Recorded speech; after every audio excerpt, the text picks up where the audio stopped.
पति के रिश्तेदार, एक शिक्षाप्रद कहानी। दोस्तों, अगर आप चैनल पर नए हैं तो प्लीज़ चैनल को सब्सक्राइब करना ना भूलिएगा। शादी के 7 साल बीतने के बाद पति और पत्नी में काफ़ी झगड़े होते रहते थे।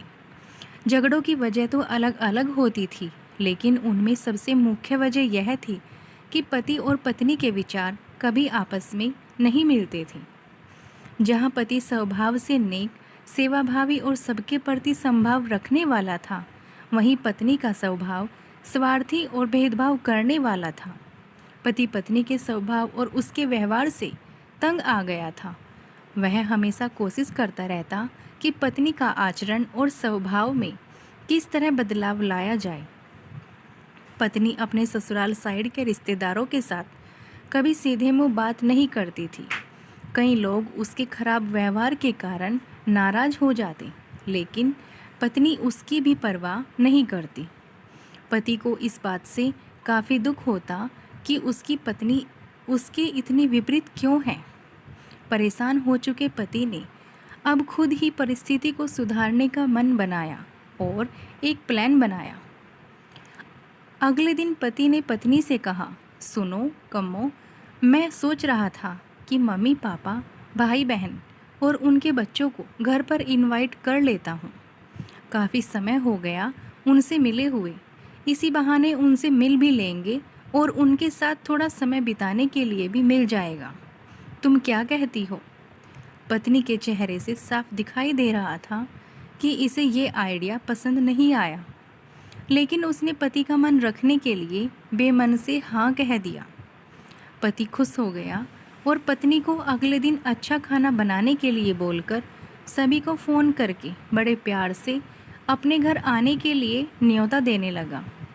जब पति फ़ोन पर बिजी था तो पत्नी सोच रही थी, ये आदमी भी अपने फालतू के कामकाज से बाज नहीं आएगा।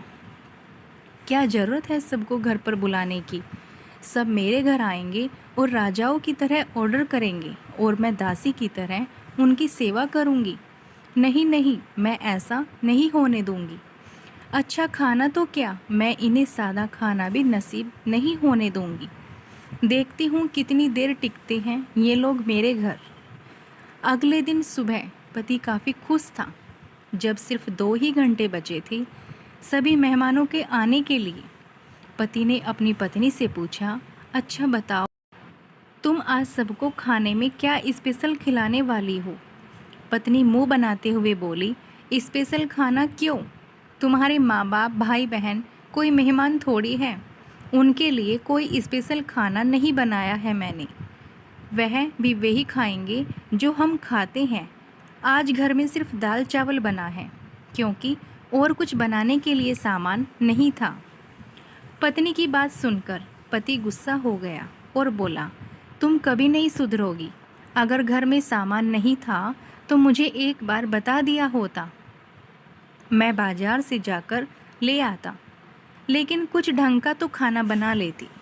अब सिर्फ 1 घंटा बचा है और सभी आने वाले हैं, मैं क्या मुंह दिखाऊंगा उनको? तुम ही रहो यहाँ, मैं तो जा रहा हूँ, उनके जाने के बाद ही वापस आऊँगा, कहकर पति घर से बाहर चला गया। पत्नी को तब तक पति की बातों का कुछ फर्क नहीं पड़ा जब तक मेहमान घर पर नहीं आ गए। जैसे ही सब मेहमान घर पर आए तो पत्नी के होश उड़ गए, क्योंकि भाई बहन और माँ बाप और बच्चे उसके पति के साइड वाले नहीं बल्कि खुद उसी के थे।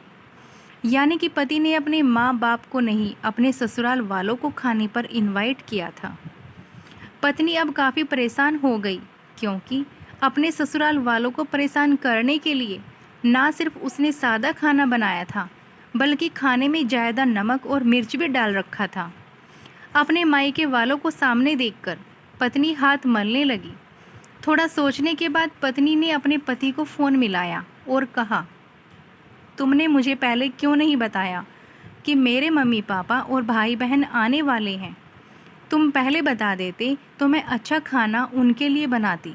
पति ने कहा, मैंने वही बताया जो मैं मानता हूँ। मैंने कभी तुम्हारे परिवार वालों को पराया नहीं समझा और तुमने कभी मेरे परिवार वालों को अपना नहीं माना और मैं जानता हूँ कि तुमने यह सोचकर कि मेरे मम्मी पापा और भाई बहन आने वाले हैं, जानबूझकर घटिया खाना बनाया।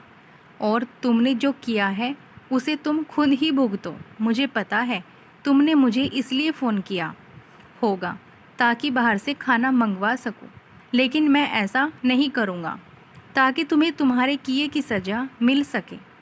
इतना कहकर पति ने फ़ोन कट कर दिया। ना चाहते हुए भी पत्नी को अपने मायके वालों को वही खाना खिलाना पड़ा। उसके रिश्तेदार ज़्यादा मिर्च और नमक वाला खाना भी ऐसा सोचकर खा गई कि बेटी से गलती हो गई होगी। लेकिन बाद में जब दामाद ने सारी बात उन्हें बताई तब उन्हें बहुत शर्मिंदगी हुई और अभी उसके बुरा बर्ताव के लिए उसे डांटकर उसे नाराज़ होकर चले गए। दोस्तों, अच्छे रिश्ते बनाए जाते हैं प्यार और अच्छे व्यवहार से। सिर्फ खून के रिश्ते अच्छे नहीं होते। दोस्तों, आपको ये कहानी कैसी लगी हमें कमेंट कर ज़रूर बताइएगा।